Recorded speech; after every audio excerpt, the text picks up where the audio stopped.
Um, Welcome everybody. Good morning. It's great to see everybody on, really early on a Saturday morning. You always wonder, when you have like the first session of the day, how many people are going to come in and how many people are going to attend. So thanks for joining. What we're going to be talking about today is Ollama and using open source AI for Drupal development. My name is Rich Lawson. I'm an associate director of technology at Evolving Web. You can see my contact info there. And a little bit about Evolving Web. We're a full service digital agency that primarily focuses on Drupal.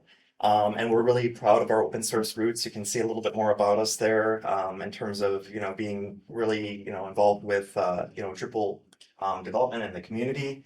And we're also organizers of Evolve Digital, which is a conference. And we actually have that coming up next week. It's in New York City. So if you're going to be in the area or if you're able to attend, it's on Thursday and Friday. And basically what it is it's a summit for getting together, kind of all things digital. There's UX, design, development, there's a Drupal track. I think there would probably be about 300 or so people. So it's a great event, 2 days, you get to learn a lot and it's really focused on learning and networking and things like that. Right. Before we get started, one thing I wanted to do is just kind of a quick survey. How many people in the room are on the tech or development side?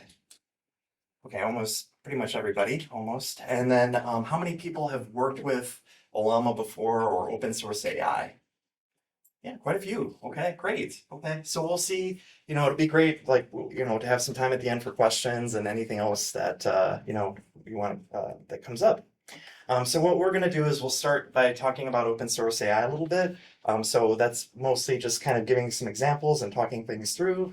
For the Drupal AI section, talking about Drupal and its AI capabilities a little bit, and I have a demo in there. Ollama also showing some things and talking through what it is and how you can use it. And then getting into continue, and again, some demos and things, and then, briefly about the future and any questions. So to get started, we're going to talk a little bit about open source AI and what that means, just because I think it gives a little bit of context that helps overall with the talk, and just understanding, the different pieces. So we're used to working with Drupal, which is open source software, and that makes it really great for contributions and working with the community.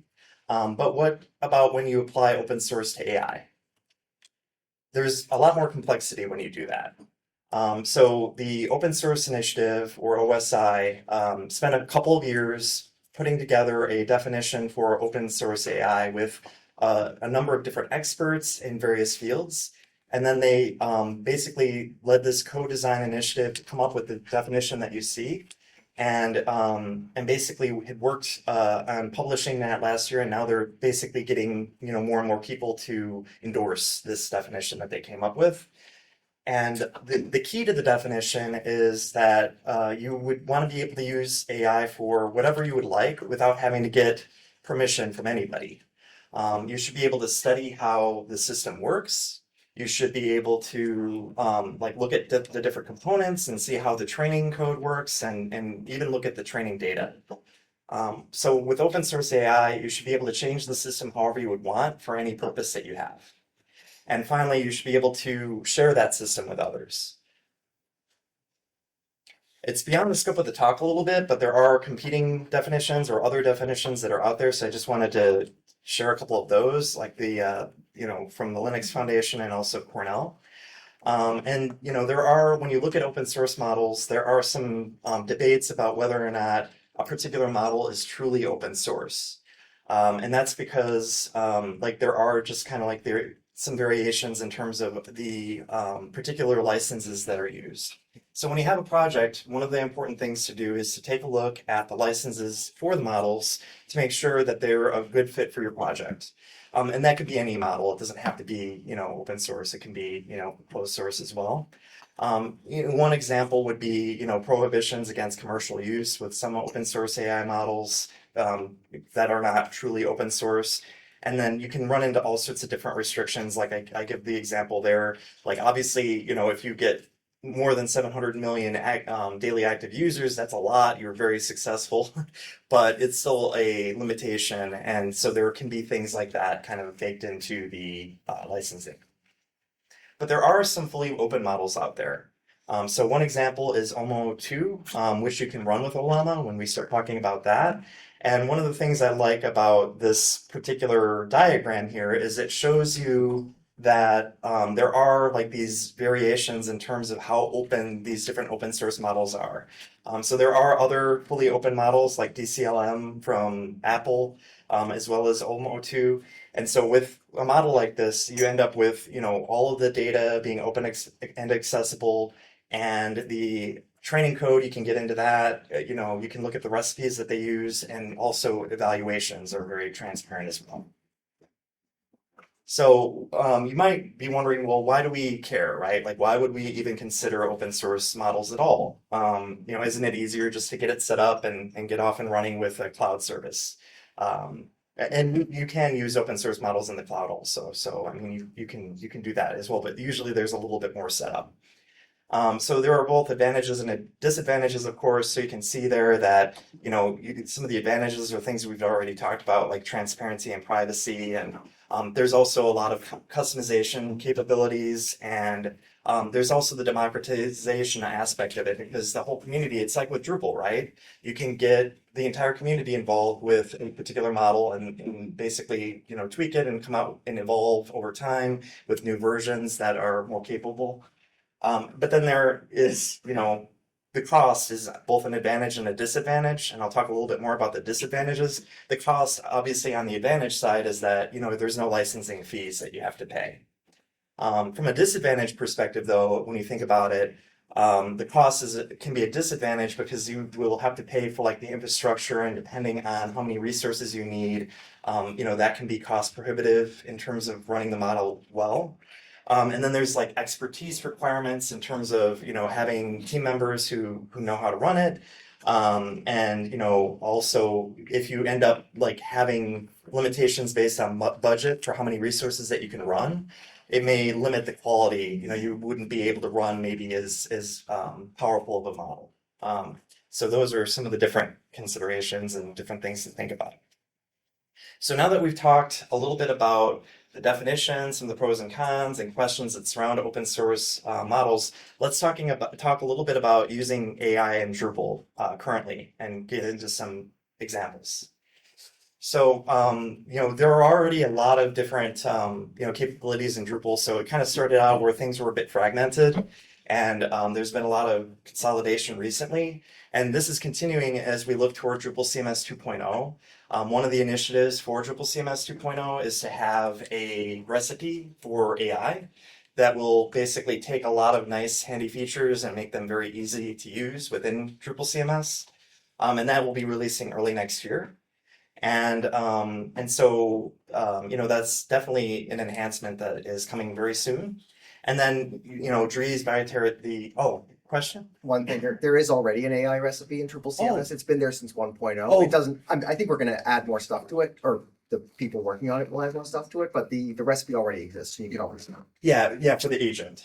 I think so, yeah. Yeah. So, thank you for asking that question. So the question was about how there is already a recipe for Drupal CMS. It's for the agent for like doing the site building and all that. It's a new recipe that's targeted for 2.0 that would pull in more, basically. Gotcha. So, thank you. So for some of the other capabilities, there are, tools for being able to work with content really well. So you could get assistance with content entry and editing. And then there's also AI logging capabilities included in the suite, to where you could basically make sure that every single AI request and all of the different responses are logged. So, if you need to, from a governance perspective, make sure that you're tracking everything really well, that's all included. And then for AI search, you can use different models for your embedding. And then, you could use like a vector database like Pinecone, where you can build out your search. And, if we use the Umami example that we've been using for years, with the recipes site, you could kind of think of that as being with Apache Solr, which is, what we would typically use. you would have to have like a recipe tagged, like let's say that you have a taco recipe and you tag it as Mexican, you would be able to find that in your search. Whereas when you use the embedding from an AI, what you can do is it will be able to use natural language processing to help with that and basically determine that even if you don't go through the effort of tagging that particular content. So that's helpful. And then there's a number of different providers that you can use, such as Ollama, of course, and then there's also OpenAI, Gemini, and as well as platforms like you can use Azure and AWS Bedrock. So obviously there's a lot of things that are being added all the time. There's a lot of work being put into the AI initiative. So we talked briefly about the agents to help with site building and learning. We're going to talk in a couple minutes about the image alt text module, and there's also for translations. There's a lot of powerful capabilities there to where you can work translations into your workflows from AI, and we'll talk a little bit about that more later. And then things for SEO, image generation, using models, that sort of thing. Okay, so we've talked a little bit about Drupal's AI capabilities, so let's get into really focusing on Ollama and how you can run open source LLMs locally. Okay, so for those of you in the room that haven't used it, we might be wondering, what is it exactly? So it isn't itself an LLM, and in fact, it can be a little confusing because Meta has come out with has a model called Llama, and so that's an LLM that's out there. This is actually an open source platform that you can use to run LLMs locally. And so it was developed by a company of the same name, and they were founded in 2023, and it focuses on being easy for people to use and being very private. And it also has its own model library. We'll talk a little bit about how you get models, and I'll show you an example of how that all works here in a minute. But it will also support other models as well. All right, so in terms of installation, it used to be where they didn't have a GUI for it, and you would have to run like Open Web UI or something along those lines to basically, if you wanted to have like an interface, like a kind of a typical interface that you would have with a GUI and everything, versus just running it from the command line. And I still just will often run it through Homebrew and just kind of get it going that way. And you see how I do that with the brew install llama there. But they do have a downloader for different OSs, so you can download it. And as of version 10, 0.10, they do have a GUI for it. So you see that down at the bottom right corner there, where you are able to do things like include files. You can pick your model that you want. You can even do web searches if you sign into their site. So definitely has a lot of capabilities. It's been moving pretty quickly to kind of be enhanced over time. And then, if you are working from the CLI, because that's often what you're going to be doing from a development perspective, these are some handy commands where, you can list all of the different commands that you have available with just running Ollama. You can download the different models from the registry really easily. You can run the models and then see what you have downloaded through listing them. And then you can see it also through the ps command. Okay, so these are the ones that are currently running. And then you can remove models if you are needing to, free up some disk space or something along those lines, or you tried it out and you just really don't like it very much. So in terms of finding models, you'll see a little video here in a second showing this, but there are two different methods for that that work well, and there are others as well. You can go to other services if you'd like. But one is very simple. You can just go to the ollama.com/search and you can find models that way. It's a very simple interface. It's very easy to use, but they only have so many different models that are available. Versus Hugging Face is a collaboration platform for AI and the community that focuses on models, data sets, and applications. And so it enables you to find a variety of different models that can be specialized around specific needs. And you can see here that the interface is, you have a lot more like filters and things, so you can really narrow down, and you'll see a bigger example here shortly of, how that can all work. Does Hugging Face is also, I'm sorry, Yeah. open source? I think that you can, it is open source, but there are variations in terms of the licensing. So like you can look in, like for example, there's like an Apache license that you can filter by and that sort of thing. So it's still like, where you can really narrow in and focus on particular, like when we get back to the open source, like the different levels. But yeah, it's open source. So, when you're looking at Hugging Face, you can find things like multimodal models if you're looking for like audio text to text or image text to text. You can also do things like object recognition if you're looking for something like that, or video classification. From a natural language processing perspective, you can also get questions answered or summaries. Work with audio. There's a lot of different things that you can target with that.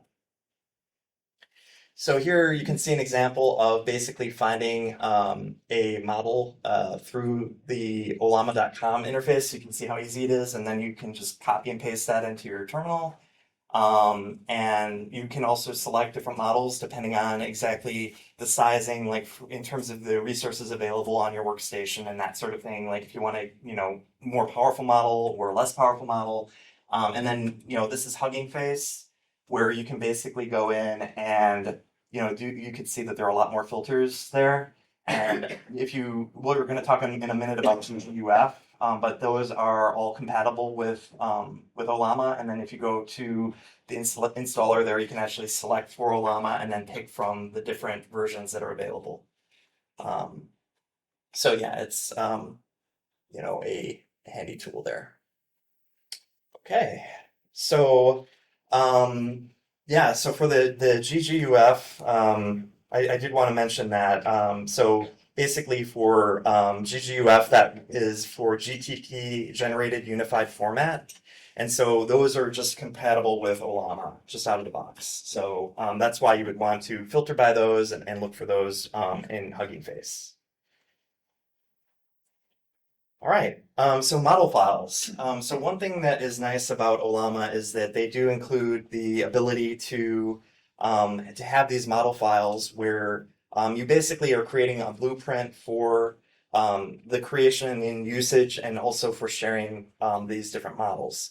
So you may have worked with, for example, Gemini Gems, Claude Projects, custom GPTs, and so this gives you similar functionality to that. And so you can see here a really basic example where essentially this is setting up, and this is from the documentation link there, where they're setting up this Mario blueprint where it's telling this Llama 3.2 model that it is Mario from Super Mario Brothers, and it's going to act as an assistant, so it will take on that role because of the system prompt here. And so you just basically, you save it as a file, and then you run a particular Ollama command from the command line, and you can basically get going with that. And so to give you a better example for actual Drupal development, this is a model file that we've used at Evolving Web to basically help with our development. And so you can see here that in this case, it's using Plan 2.5. And then the system prompt is basically telling the model that it is a Drupal 11 developer and specialist, and it also includes information about Tailwind, because this particular project that it was used for had heavy use of Tailwind. And so you can see here just along the lines, and you can of course tweak this however you'd like, but this is helpful in terms of getting the model to be more specific, and for the performance to be a little bit better and less hallucinations and things like that. So that's helpful. And you can also try tweaking your temperature a little bit too. That has to do with like how creative the model is. So the higher the temperature, the more likely you are to, get a little bit maybe off field, but can get some interesting responses. All right, so I'm going to be getting into a demo of the image alt text module for Drupal using Drupal CMS, and this is all using Ollama and an open source model. So what I did is I basically started with Drupal CMS, and you want to make sure you grab the provider for Ollama, and then you get that configured, and then you configure your AI alt text module, and then you can test it out by uploading an image and using the media library. And you're going to see that here in a second. So here's Drupal CMS, kind of out of the box. I go in and I've already downloaded the Ollama provider module, so I just enable that and get that going. And I'm also going to do that with the AI image alt text module. And so I get those installed. And then once I get those installed, I'm going to go in and configure them. So for Ollama, I'm running DDev locally. How many people use DDev? Yeah, okay. So I'm running DDev locally, so you're going to see that. It'll be a Docker internal URL, and then set the port. And once that is configured, I will go into the image alt text settings, and those are pretty simple when we get into that. And so you can change your prompt if you want to, and then you definitely want to pick your model. And I will go with a visual model, and then I like to have it where it automatically generates it on upload, just because it's a handy UX feature. And then what we do is we upload an image here to test it out. And once that is uploaded, it will autocomplete the alt text for accessibility, and you can generate more. And you've got that human element involved to where, it can be reviewed, but it saves some time because you don't have to think about it very much. And then you could just tweak, I realized that that's not actually on a wire fence, it's on a wire by a fence. So I just fix it, and then, you're good to go and you've got that image in there. So that's all running, locally off of Ollama. So while we've been focusing on Ollama and open source models for Drupal development, you might be wondering a little bit about, well, what about, production? Like, what if you wanted to move this into the production space? So scalability is a limitation with Ollama. And so what you would really want to be doing is looking at other sorts of tools and platforms in order to run this, in a production environment. So Amazy has some great tools that they are offering for Drupal now, and you can run, a variety of different models there. And then you can also get into, using like from AWS Bedrock or from Google Cloud. You can use Google Cloud Run. Azure has their AI Foundry, so you can set up different models running there. And then if you want to get more in the weeds a little bit, and maybe you've got, like where you just really want to have something, whether it's on-prem or, you're literally like spinning up your own instances based on your client requirements, you can use VLLM for that. And so there's some good guides out there for transitioning from Ollama to VLLM. And so, in thinking about like using open source models in production and for client sites, for our AI related projects, what we do is we look at a lot of different factors and determining exactly what AI models and, tooling to use. And, we're thinking about data residency, we're thinking about client data and model training, and just, the performance in a production environment, just to name a few. And so, like we've talked about before, you have to think about the advantages and the disadvantages of the open source models. And so you have to think about all of the different trade-offs that you'll have. So, you can see here that in the case of the Royal Ontario Museum, or ROM, we did a full redesign. And part of that project was to basically implement AI translations. And so we went and we created a workflow that their team wanted help. They had translators on their team, but they wanted to kind of have some scaffolding to where, they'd have a baseline and they would be able to go in and kind of tweak it, almost like what we did with the AI image alt text, right? And so what we did is we implemented that for them. And in this case, and also like we're working with another client right now. I actually had a call with them a couple days ago where we're doing something a little different with AI search, and it's a little bit more agentic and kind of a hybrid approach.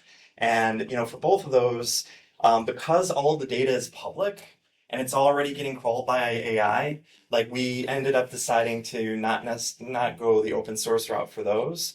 But if we were working with a client that, maybe they have an intranet or a lot more private data, that would be a really good fit. So I just wanted to kind of show that, like you want to, like these are more tools in your toolbox for different clients and their different needs. All right, so we've thought about open source LLMs, we've looked at Drupal's AI capabilities, and we talked about Ollama. So at this point, we're going to get into Continue for Drupal development. So if you're wondering what that is, it's basically a tool or an extension for your IDE or your integrated development environment. It's open source, so you can definitely use it for like you can even contribute to it if you wanted to. And one of the nice things is that I would say a majority of Drupal developers are using either VS Code or PHP Storm. It integrates really well with those, and it has a lot of different capabilities in terms of you can kind of have your typical like chat with it. It can help you with autocompletes like as you're coding. You can also have like a little bit more of an agentic experience where it will tell you what it's thinking as you're asking it, questions and help you generate some of the code. And so we're going to see examples of that here in a couple minutes. So it's very easy to install. There's both the VS Code and the JetBrains, the extension for VS Code and the plugin for JetBrains. You can see what the installation page looks like there. And, in terms of installing it with Continue, what you can do is, it's a little harder to see here, but you can pick your provider. So you pick Ollama, and then you can pick your different models. And then once that's connected, you have it integrated in with your IDE. And we'll see some better, bigger examples here in a minute. So our first demo of using Continue is about, inline suggestions for your code. So you can see here that I'm basically creating a route subscriber, and so you can see me, as I'm typing things in, it's not just auto-completing. I mean, it is auto-completing, but more than just kind of your traditional autocomplete, where it's building out more and kind of scaffolding it for you. And then you can be hitting tab and backspace and all that sort of thing as you're going through and actually building it out.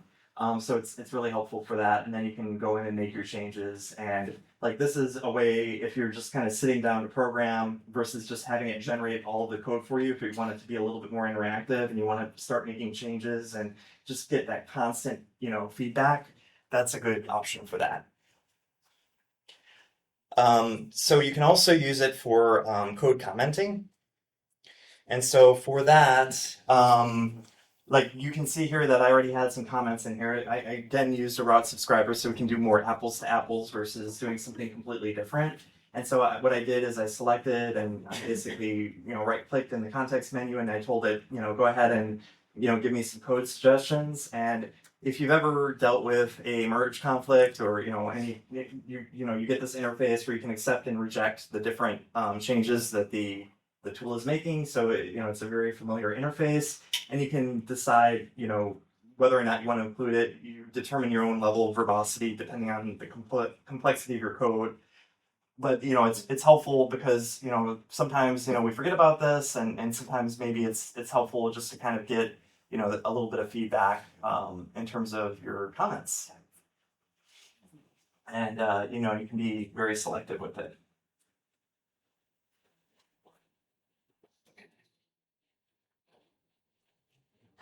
All right, so then this gets into the agentic reasoning that I was talking about before. So I think that this is good for, like if you're newer to Drupal development and you want to kind of see like what some of the process is. So again, if we are working with, well, in this case, we're doing just a simple info file for a module. And so you can see here that you can follow along and basically see its thought processing, and I think that does a good job of kind of showing like why you're doing different things and basically showing the process of how it's thinking about it. And then when it gets to the end, it does provide the code for you, and then you can just insert it into the main window and then tweak it and do whatever you like with it. So I think that maybe if you're doing something like you're working with a service that you haven't worked with before, I could see that potentially being helpful if you're more senior. Anyway, that's a nice way to work with it. And I think it'll soon have the code there. Yeah. So there it is. So then, you can insert that in and make whatever changes you'd like.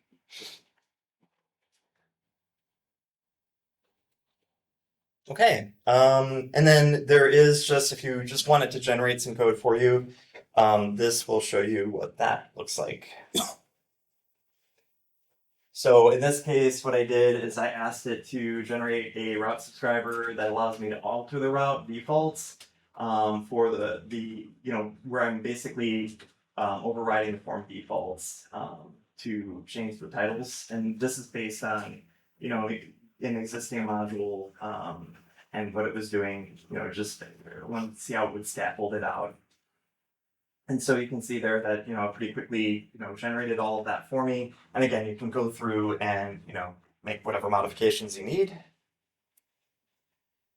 So for clients, so there are, obviously other, tools that you could be using. You maybe, want to explore other options besides just continue.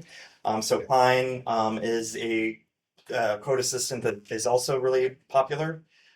So you can explore it as an alternative, but you can also use it in tandem. Like you could use both of them together if you'd like.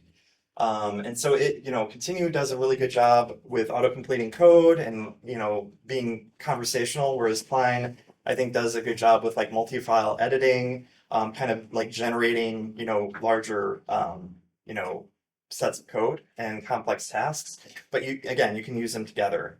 So for example, if we think about Cursor, so Cursor, essentially was kind of a fork of VS Code that, they kind of added their own bits. And, you have the subscription that you have on there. So, you can build something very similar, using open source tooling. And so, you can look at VS Code, Continue, Klein, and put those all together. And there can even be benefits, for example, like with Klein, there's some prompt caching, and you can also be a lot more customized in your model selection.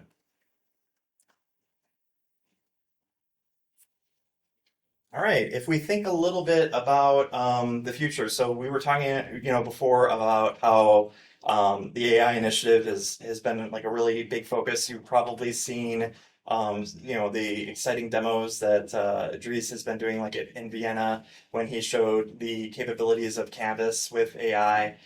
So all of this is getting bigger. And again, like with Drupal CMS 2.0, there will be some additional capabilities.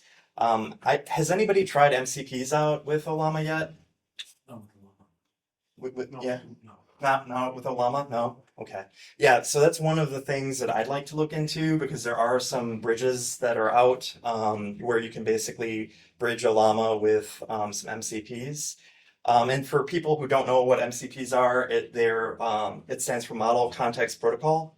And what it does is it basically allows your LLM to interface with other applications, essentially. So it makes them a lot more powerful. So that's I think something that's kind of interesting to explore. Another thing that I'm also interested in that I haven't gotten around to checking out yet, and this has actually been on my list for a little while now, is Goose. And so it's an open source AI agent that you can run locally, that you can extend. And so autonomously, it can do a lot of different things for you, such as building an entire project from scratch, writing and executing your code. If there are debug failures, it can help with that, orchestrating workflows. Has anybody used Goose at all? No? Okay. So anyway, I think that is, it can also interact with the external APIs like I have there. So that's something that is also interesting. So, you can integrate that with Ollama. You could also integrate it with MCPs. So in some ways, you might not even need the bridge, depending on exactly what your use case is. This could almost act as that. So, that's also good.